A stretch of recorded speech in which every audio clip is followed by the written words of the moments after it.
호세아 8장 읽겠습니다. 8장 1절부터 14절까지입니다.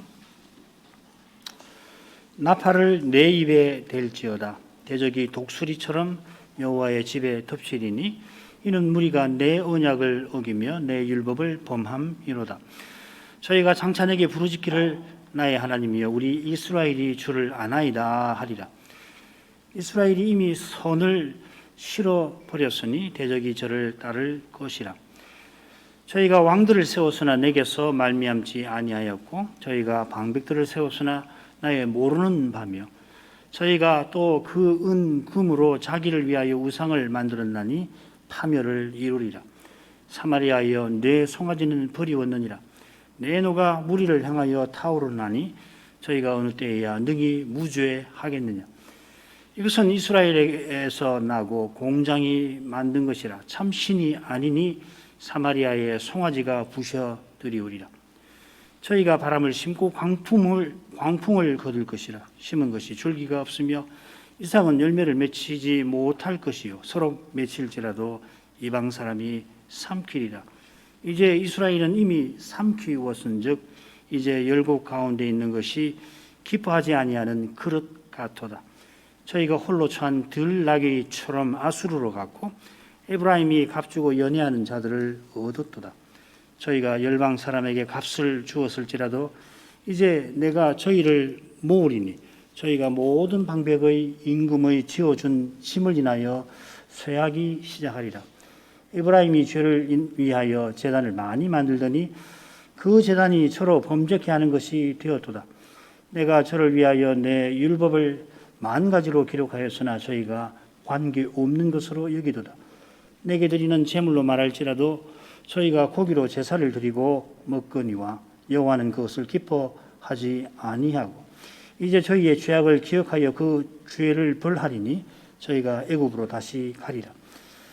이스라엘은 자기를 지은 자를 잊어버리고 전각들을 세웠으며 유다는 견고한 성읍을 많이 쌓았으나 내가 그 고을들에게 들에 불을 보내어 그 성들을 삼키게 하리라.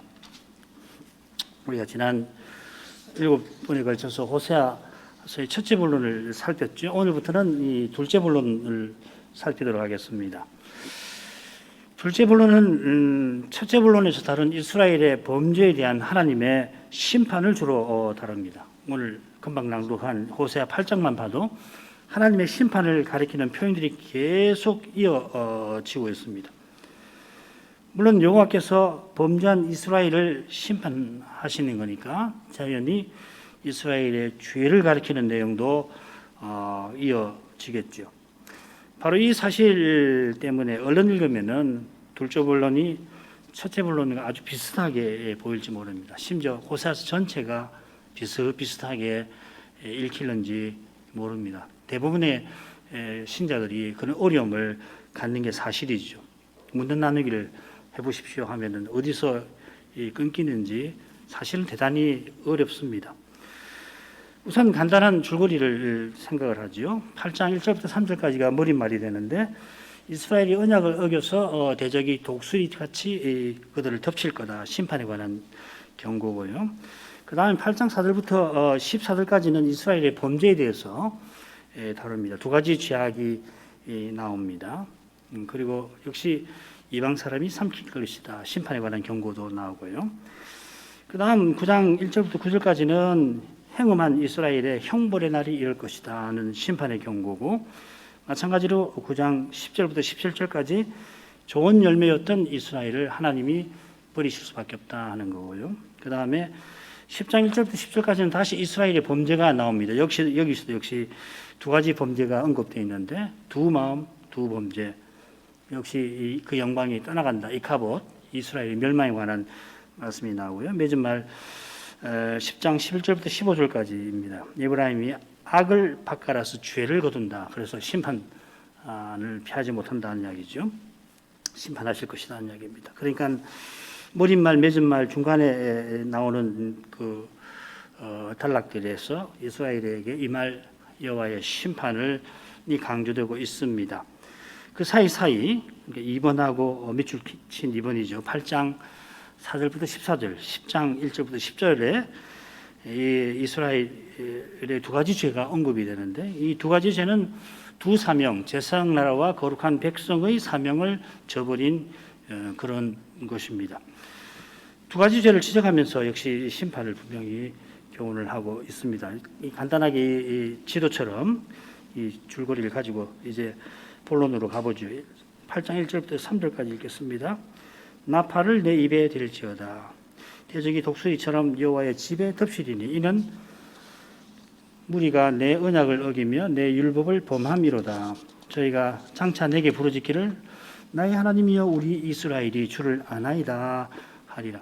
이스라엘이 이미 선을 실어버렸으니 대적이 저를 따를 것이라. 1절 3절에 대적이 나오고 이스라엘을 덮친다, 그리고 따른다, 추격한다 하고 있습니다. 원수가 이스라엘을 추격해서 멸할 것이다 하는 말씀이지요. 그 이유가 가운데 1절 하반절과 2절에 나오고 있습니다. 이스라엘이 여호와의 언약을 어긴 까닭입니다. 바로 이 내용에 비춰서 2절에 나오는 이 이스라엘의 부르짖음을 살펴야 옳을 겁니다. 자, 나팔을 내 입에 댈지어다 한 것은 적군이 들이닥친다는 그 일을 경고하라 하는 말이죠. 4절에 보면은 지금 말씀하시는 분이 여호와 하나님이시니까 지금 너는 누구냐면 호세아 선지자겠죠. 선지자에게 이스라엘의 멸망을 경고하라 하시는 겁니다. 그 멸망이 대적이 독수리처럼 여호와의 집에 덮치는 것으로 묘사가 됩니다. 사실 이 원문에는 대적이라는 말이 나오지는 않습니다. 그렇지만 3절을 내다보고 우리 번역자들이 새겨 넣었습니다. 이스라엘을 멸망시킬 아시리아를 독수리라 말씀하시는데, 유다를 멸할 바빌로니아도 역시 독수리라고 묘사됩니다. 하박국 1장 8절 보시면은 바빌로니아도 독수리로 묘사가 됩니다.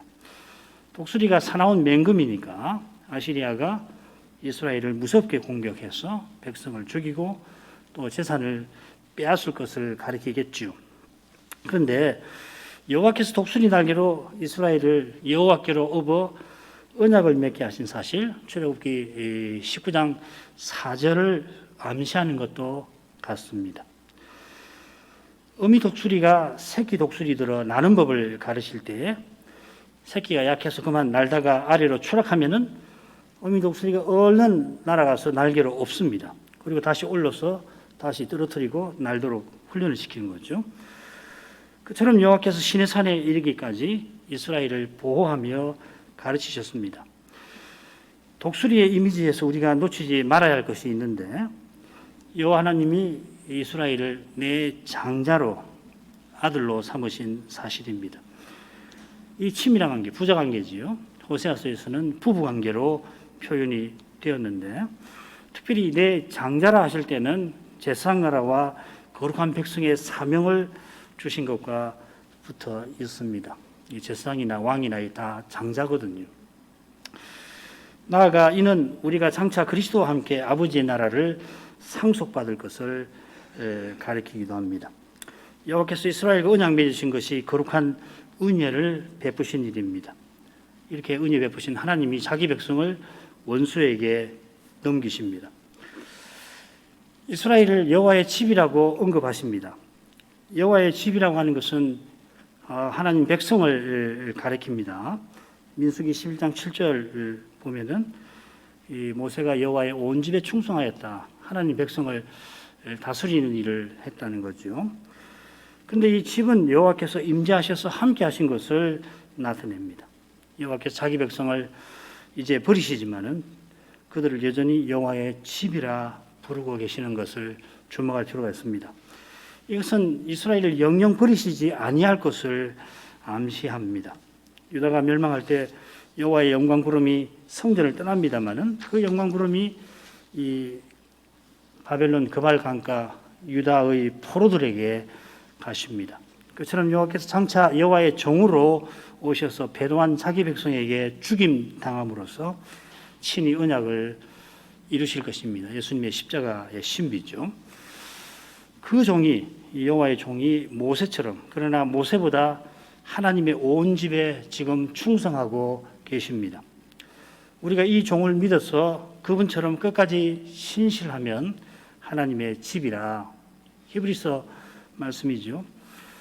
히브리서는 우리가 끝까지 신실한 그것이 뭔가를 생생하게 가르칩니다. 신약교회는 구속 역사라고 하는 긴 경주에서 그 마지막 구간을 달리도록 부름 받았습니다.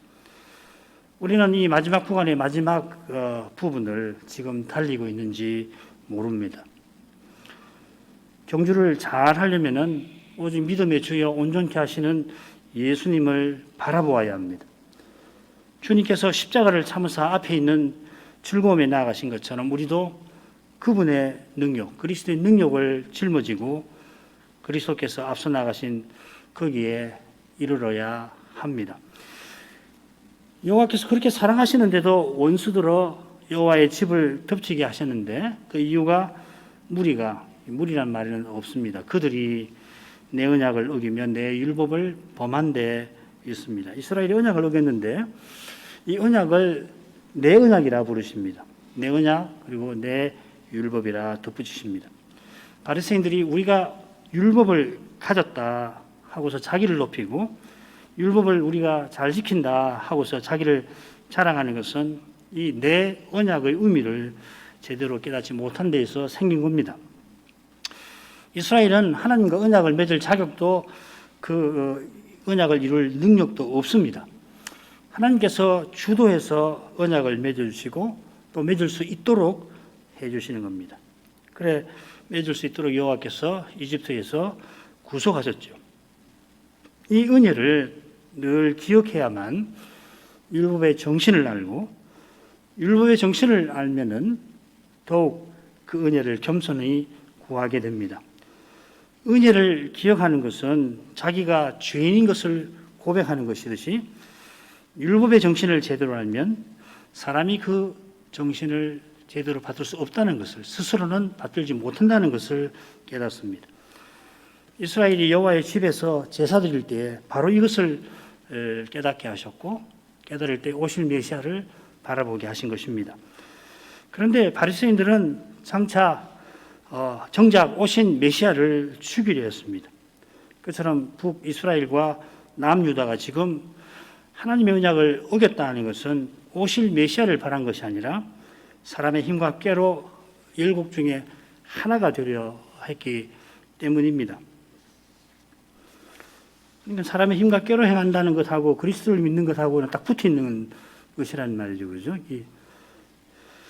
이런 점에 비추어서 이전에 나오는 이스라엘의 부르짖음을 살필 겁니다. 그들이 장차 여호와께 부르짖을 것인데 문맥을 보면은 원수들이 들이닥칠 때에 그럴 겁니다. 나의 하나님이여 우리 이스라엘이 주를 아나이다.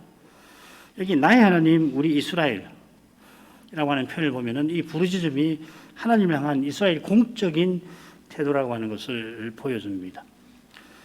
첫째 본론 처음에 보면은 이 땅에 하나님을 아는 지식이 없다. 내 백성이 지식이 없으므로 여호와를 아는 지식이 없으므로 망한다. 너가 지식을 버렸으므로 나도 너를 버린다 하셨습니다. 이스라엘이 성대하게 제사드리지만은 실은 여호와의 영광을 배웠던 게 아닙니다. 그런 탓에 이제 망하게 됐는데도 여전히 깨닫지를 못하는 겁니다. 우리 이스라엘이 주를 아나이다 하고 부르짖는 바로 그것이 여호와를 아는 지식이 없음을 보여주는 겁니다. 돌로 생각하면 범죄한 이스라엘이 얼마나 어두운지 잘 보여줍니다. 죄를 바로 깨닫고 회개하는 것은 은혜에 속합니다. 여호와의 율법을 버린 이스라엘은 이미 선을 버렸습니다. 의를 버리고 불의를 택하였으니 악을 택하고 선을 버린 겁니다. 이 선을 버렸다는 말은 4절에 이어 나오는 그 내용과 붙어 있을 겁니다. 이 선과 악을 분간하는 것이 이스라엘 왕의 임무입니다. 솔로몬이 왕위에 올라서 한 기도가 그거죠. 주의 백성을 재판하여 선악을 분별하게 하옵소서. 선을 버린 것은 거룩한 통치가 이스라엘에서 사라졌다 하는 뜻입니다. 이스라엘이 여호와의 율법을 버리더니 거룩한 백성의 사명도 차버린 겁니다. 그래서 대적이 저를 따를 겁니다. 이거 레위기 언약문을 그 나오는 저주를 가리키는 표현입니다. 이스라엘을 미워하는 자가 이스라엘을 다스릴 건데 너희는 쫓는 이 따르는 자가 추격하는 자가 없어도 도망하리라 예언하였습니다. 신명기에도 비슷하게 대적이 한 길로 치러 와서는 이스라엘은 치러 왔는데 이스라엘은 7길로 도망할 거다 같은 내용이죠. 대적이 도망가는 이스라엘을 따라가서 그들을 멸할 것이고 남은 자는 포로 잡혀 갈 겁니다. 자, 첫 번째 머리말이고요. 그 다음 이스라엘의 범죄에 관한 내용인데요. 여기 두 가지 죄가 언급되어 있다고 그러죠. 말씀드렸죠. 그래서 8장 4절부터 6절까지 이스라엘의 죄가 나오고 마찬가지로 8장 11절부터 14절까지 이스라엘 두 죄가 나옵니다. 중간에 심판에 관한 내용이 8절부터 10절까지 이렇게 나옵니다. 두 군데다 이스라엘 죄를 언급하는 두 군데다 두 가지 죄가 언급이 되는데 정치적인 것과 종교적인 것이 나옵니다. 첫 번째 부분에는 정치적인 죄가 먼저 4절 상반절에 짤막하게 나오고 6절까지 종교적인 죄가 이어지죠. 셋째 부분은 거꾸로 종교적인 죄가 길게 먼저 나오고 정치적인 죄가 끝에 짤막하게 나옵니다. 전형적인 이 표현법입니다. 그리고 중간에 이스라엘의 심판이 추수의 이미지를 통해서 제시되고 있습니다. 이스라엘이 바람을 심었는데 광풍을 거둡니다. 심지만 거두는 게 없습니다. 도리어 하나님이 그들을 모아서 이것도 추수의 이미지거든요. 모아서 심판받게 하십니다. 알곡이 아니라 쭉정이다 이 말이죠. 자, 먼저 첫 번째 이스라엘 죄에 대한 부분 보십시다. 4절부터 6절까지 읽습니다. 저희가 왕들을 세웠으나 내게서 말미암지 아니하였고 저희가 방백들을 세웠으나 나의 모르는 바며 저희가 또 그 금으로 자기를 위하여 우상을 만들었나니 파멸을 이루리라. 사마리아여 내 송아지는 버리웠느니라. 내 노가 무리를 향하여 타오르나니 저희가 어느 때에야 능히 무죄하겠느냐. 이것은 이스라엘에서 나고 공장이 만든 것이라. 참신이 아니니 사마리아의 송아지가 부셔뜨리우리라. 말씀드린 대로 이 4절 상반절은 이 거룩한 백성의 사명을 어긴 것이고 다음에는 제사장 나라의 사명을 어긴 죄가 길게 나오고 있습니다. 흔히들 전자를 정치적인 죄, 후자를 종교적인 죄라 이렇게 주석에서는 학자들은 부릅니다만은 신정 국가인 이스라엘은 둘이 밀접하게 붙어 있죠. 이스라엘이 여호와와 상관없이 왕을 세운 죄는 여호와를 버린 죄에서 나옵니다. 거룩한 삶은 하나님을 가까이 하는 데서만 나옵니다. 본래 하나님만 거룩하시니까 하나님을 거룩하게 가까이 하는 이가 거룩하게 됩니다.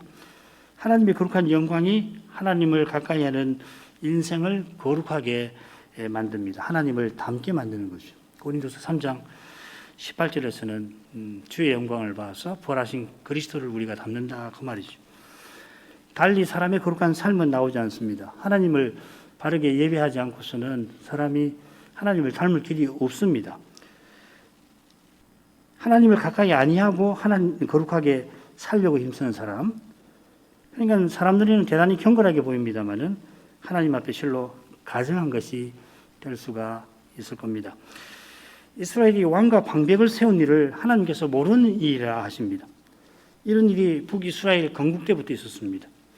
여로보암이 창건자인 여로보암이 10지파를 규합해서 이스라엘을 세웠을 때 여호와께서 다윗을 본받으라 그에게 신신당부하셨습니다마는 여로보암은 왕위에 오르자마자 나라가 이제 다윗의 집으로 돌아가리라 하고서 금송아지 둘을 만들어서 베델과 단에 두었습니다.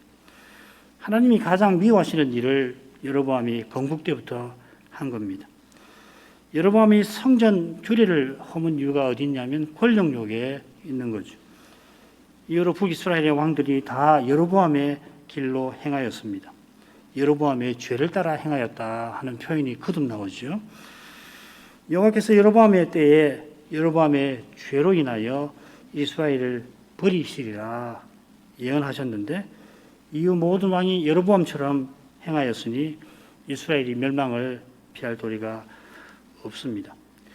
이어지는 책망도 로보암과 붙어 있습니다. 사마리아의 송아지가 바로 로보암이 베델과 단에 두었던 그 우상을 가리키는 것입니다. 물론 그가 금송아지를 만들고서는 너희를 애굽에서 인도하여 내신 너희 신이라 불렀습니다마는 이건 여호와께서 제2계명에서 음이 금하신 그 죄입니다. 음이 금한 죄를 이렇게 뻔뻔하게 범한 겁니다. 감히 여호와도 조종하려고 우상을 만들었으니 무슨 우상인들 만들지 못하겠습니까?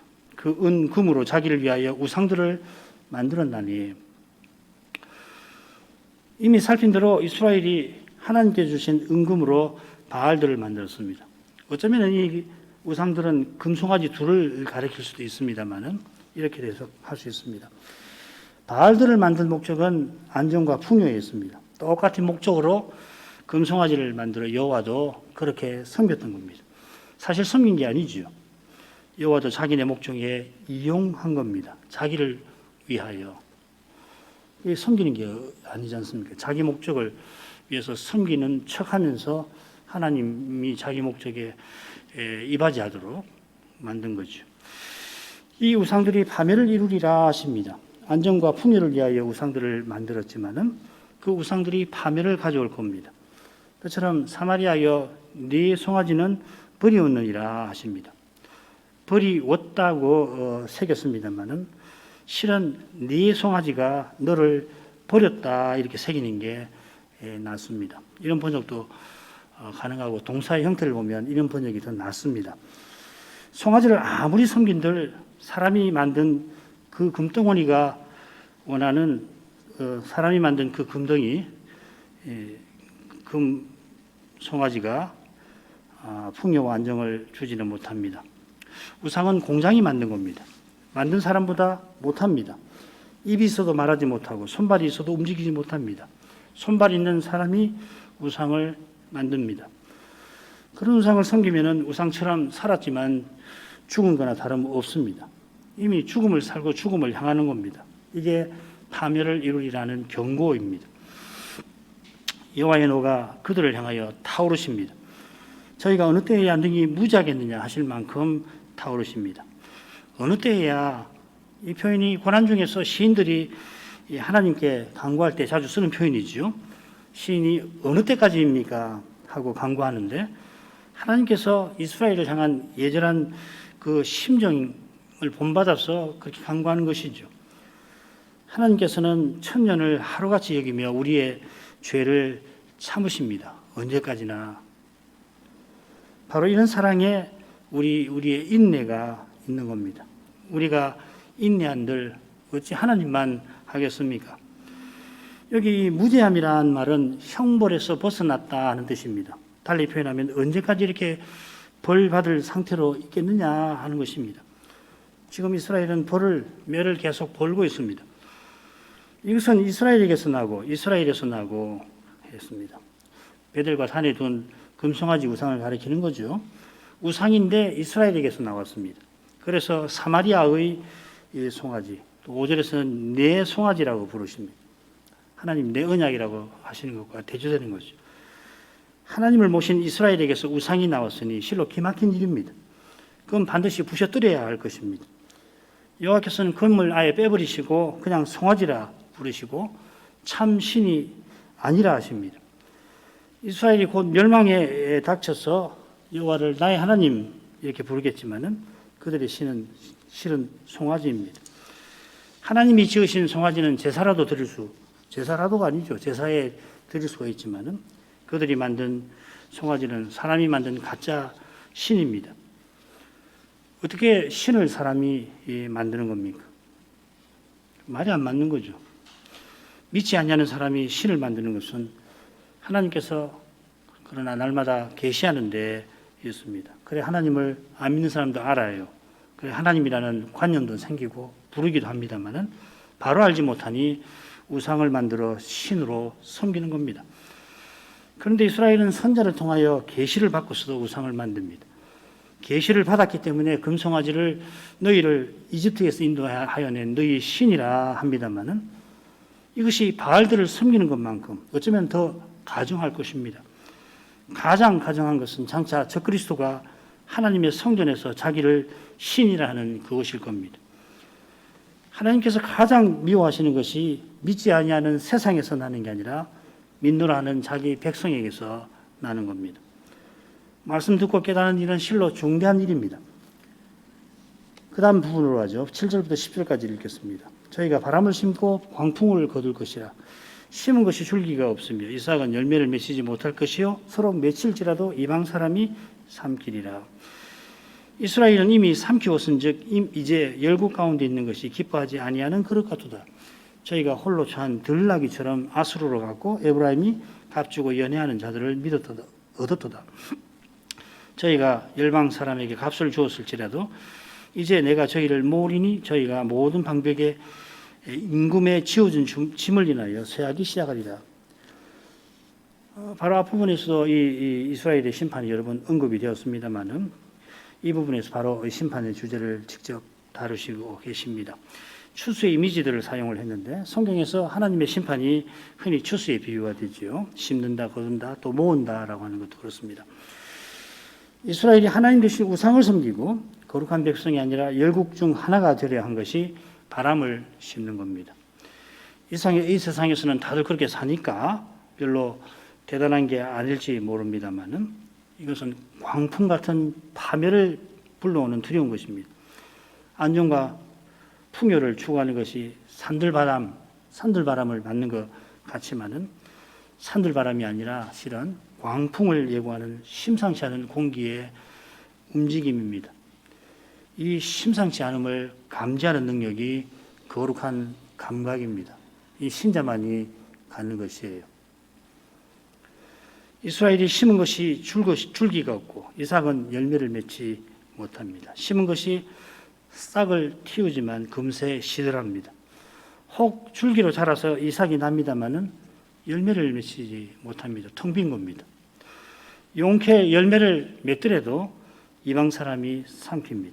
한마디로 이스라엘의 삶과 활동은 허망합니다. 차라리 열매를 맺지 않았더라면, 차라리 이삭이 나지 않았더라면, 오히려 줄기로 자라지 못했더라면 덜 억울할 만큼 허망합니다.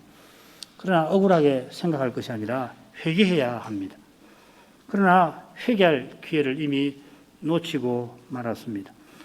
하나님께서 주시는 모든 선한 것이 참으로 선한 것이 되지 아니하면은 실은 받지 못한 것보다 그만 못합니다. 화람개혁교에서 일반 은총에 관한 논의가 활발할 때입니다. 카이퍼나 스킬다 이런 분들이 20세기 초반에 활발하게 논의를 시작해서 20세기 초반 내내 이런 논의가 이어졌는데 그때 스킬드라는 분이 뭐라고 그랬냐면 일반 은총이라고 하지 말고 일반 저주라고 부르자고 주장을 하였습니다. 하나님께서 일상에서 주시는 선물을 은총이라고 부르는 것은 죄인을 구원하신 은혜와 은혜를 가리는 면이 있으니까 적절치 않다 하였고 더욱이 그리스도를 믿어 구원받지 못하면은 결국은 심판을 받는 거니까 이렇게 다소 강한 표현을 그가 쓴 겁니다. 사실 주신 선한 것으로 악을 내놓는다면 그게 은총이 아니라 저주라고 할 만합니다. 하지만 하나님께서 불의한 자에게 해를 주시는 것은 여전히 은택이지 그 자체를 저주라고 해서는 안 될 겁니다. 이런 점에서 스킬더의 주장은 다소 지나친 면이 있습니다. 일반 은총이라는 말을 쓰는 것이 더 나을 겁니다. 이스라엘이 맺은 열매를 이방 사람이 삼킬 것이라 하시고는 이스라엘이 이미 삼키었다 하십니다. 이스라엘이 이름만 남아있지 망한 거나 다름없다 하는 말씀이죠. 그처럼 이스라엘은 열국 가운데서 기뻐하지 아니하는 그릇입니다. 이게 무슨 말이냐면 토기장이가 가마에서 그릇들을 구워내면은 마음에 들지 아니하는 거, 전혀 의도하지 않게 만들어진 그 그릇을 망치로 깨버리는 그런 그릇을 지금 가리킵니다. 기뻐하지 아니하는 그릇이라는 것은 하나님께서 열국과 구분해서 특별한 소유로 삼으셨는데 이제 열국 중에 하나가 되더니 하나님 뜻에 아무런 쓸모가 없게 되었다 하는 겁니다. 그러면은 부셔지는 것밖에 남지 않습니다. 교회도 마찬가지고 신자 개인도 그렇습니다. 장차 배도가 극심할 때 얼마나 많은 교회와 신자가 있을지 잘 모르겠습니다만은 오직 그리스도를 고백하지 아니하면은 그냥 교회, 교인, 이름만 남을 뿐입니다. 그 이름이 베드로를 이기고 구원 얻는데 아무런 도움이 되지 않을 것입니다. 오히려 반대가 될 수가 있죠. 그죠? 이미 삼킨 상태라고 하시고 이스라엘이 홀로 처한 들나귀 같아 하십니다. 이 들나귀는 들에 처량하게 사는 동물인데 특별히 이 욕정이 강한 동물로 성경에 나옵니다. 열방과 구별되어 거룩한 백성으로 사는 게 아니라 외롭지만은 좋은 의미로 외로운 것이죠. 그게 아니라 열방처럼 되려고 정욕에 휘둘리는 모습이죠. 지금 망한 줄도 모르고 그 정욕에 이끌려서 아시리아를 찾아갑니다. 세상 행복을 향한 정욕이겠죠. 자기를 삼키려고 벼르는 아시리아에게 친구 되어달라고 합니다. 그처럼 값주고 연애하는 자들을 얻는다 하셨습니다. 말하자면 돈 받고 연애하는 자보다 못하죠. 돈이라도 받지. 돈 갖다 주면서 얻으려고 하는 겁니다. 교회가 세상 흉내내면 세상보다 못하게 됩니다. 물론 죄의 그 이유가 있지요. 배도한 언약 백성의 죄는 믿지 아니하는 세상의 죄보다 심각합니다. 선제가 전한 말씀의 거룩한 빛에 그 죄가 더욱 죄되는 것입니다. 차라리 선제 말씀을 아예 듣지 아니한 것보다 훨씬 열악한 상태에 떨어집니다. 말씀을 전했는데 그 말씀을 순종하고 받지 않으면 그 말씀이 회개하지 않는 그 죄를 자꾸 자극을 하는 것이에요. 그 죄가 더 활발하게 움직여 가는 것입니다. 바리새인이 메시아를 죽이려고 할 때 빌라도보다 훨씬 악했던 것을 아실 겁니다. 이스라엘이 곡물을 갖다 바치며 자기 편이 되어달라고 합니다마는 이제 내가 저희를 모으리라 하십니다. 하나님이 이스라엘을 아시리아에 넘기실 것을 가리킵니다. 이 모은다는 표현 역시 추수의 이미지인데 알곡을 모아서 곡간에 드리는 게 아니라 쭉정이를 모아 불태우려고 하신다는 겁니다. 여호와의 심판이 돌이킬 수 없게 되었다 합니다. 아시리아 왕에게 곡물을 갖다 바쳐야 하니 그 곡물, 그 짐이 무겁습니다. 모든 방백의 왕의 지어진 짐이 바로 그 말입니다. 갖다 바칠 것이 이게 딱히 없어서 처음에 여로보암 2세 때는 굉장히 부유해지거든요. 그때는 갖다 바칠 것이 꽤 있었을 겁니다. 근데 계속 갖다 바치니까 이제는 이제 딱히 갖다 바칠 게 없어서 마지막으로 베델의 금송아지마저 바치게 될 겁니다. 그 이야기가 나중에 나옵니다. 금송아지마저 바쳐야 한다면 이미 바칠 만한 건 다 바친 상태지요. 그런 상태에 곧 이를 겁니다. 이스라엘이 쇠하기 시작한다는 말이 그 말입니다. 사실 쇠하기 시작하자마자 멸망이 곧 이르게 됩니다. 건국 이래 가장 부강했던 여로보암 2세의 시대가 끝나고 불과 32년 만에 나라는 완전히 망하고 말 겁니다. 오늘만큼 하죠. 기도를 좀 올리겠습니다. 선자는 심판을 피하지 못할 이스라엘의 죄를 책망하고 이어 그 죄에 대한 여호와의 심판을 준엄하게 경고합니다. 여호와께서 선자들어 경고의 나팔을 입에 대라 하시며 독수리처럼 대적이 여호와의 집에 덮칠 거라 하십니다. 여호와께서 독수리 날개로 이스라엘을 업어 신이 그들과 언약을 맺어주셨고 여호와의 집으로 삼아주셨습니다마는 이제 아시리아가 무서운 독수리처럼 이스라엘을 침공해서 멸망시킬 겁니다. 이스라엘이 멸망을 피할 수 없게 된 것이 제사장나라와 거룩한 백성의 사명을 저버린 데 있습니다. 제사장나라답게 여호와를 가까이 할 때에 거룩한 백성답게 열방의 구원과 소망의 빛을 비춥니다. 그런데 이스라엘은 건국 때부터 금송아지를 만들어 여호와를 우상 섬기듯이 섬겼습니다. 로보암이 권력욕에 그리한 겁니다.